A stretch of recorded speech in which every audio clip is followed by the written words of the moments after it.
Aujourd'hui, comme dans toutes les régions de France, on a un coût de l'eau qui augmente de manière exponentielle, mais au-delà de ça, on a un problème de disponibilité de l'eau.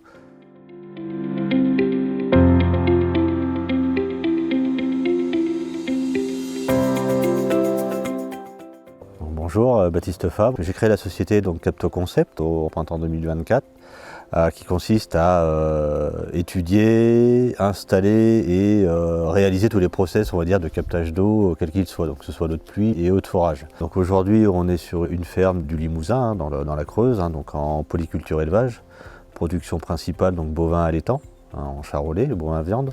On est sur un cheptel aux environs de 100 vaches allaitantes avec les suites. On est sur une surface totale de bâtiment de 2500 m² qui nous permet de stocker un volume d'eau annuel d'environ 1400 m³ comptabilisés. La citerne elle est remplie uniquement à l'eau de pluie. On calibre ces volumes-là en fonction de la consommation sur l'exploitation et en fonction justement des surfaces de toiture. Donc en mettant tout ça en corrélation, on sait qu'on doit arriver à stocker l'équivalent de 2 mois de consommation pour pouvoir être autonome. On est arrivé sur le fait sur cette exploitation qu'il nous fallait un volume minima de 400 m³, voire un petit peu plus, sachant qu'on est sur des capacités aujourd'hui à chaque millimètre d'eau, c'est 2,5 m³ engendrés dans la citerne. Donc on a besoin d'avoir un système de réception conséquent pour optimiser cette récupération. Le choix de la citerne souple, il a été simple, c'est qu'on est sur un emplacement qui est tout en longueur. La baronne CITAF nous a permis de proposer donc un système sur mesure pour pouvoir atteindre un volume nécessaire permettant de couvrir 2 mois de consommation. Donc l'eau qui est stockée, elle sert principalement à l'abreuvement, aussi au lavage de matériel, mais principalement à l'abreuvement animal. Donc c'est pour ça qu'on s'impose de faire une filtration et un traitement adéquat derrière pour avoir une bonne potabilisation de l'eau. Ces eaux sont récupérées via des gouttières, via un réseau souterrain mis en place. Tout se fait de manière gravitaire. Le contexte terrain nous l'a permis, on a suffisamment de pente sur l'exploitation pour pouvoir faire de cette manière-là. Aujourd'hui, comme dans toutes les régions de France, on a un coût de l'eau qui augmente de manière exponentielle, mais au-delà de ça, on a un problème de disponibilité de l'eau. On voit le phénomène s'accentuer au fil des années.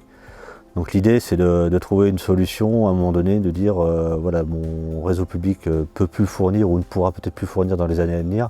Quelles sont les solutions qui s'offrent à nous? Donc différentes possibilités, soit on va sur du captage en profondeur à condition d'avoir de l'eau en profondeur, soit effectivement quand on est sur des exploitations comme celle-ci, on a des surfaces de bâtiments suffisamment conséquentes pour pouvoir justement récupérer un maximum d'eau, la stocker et la redistribuer.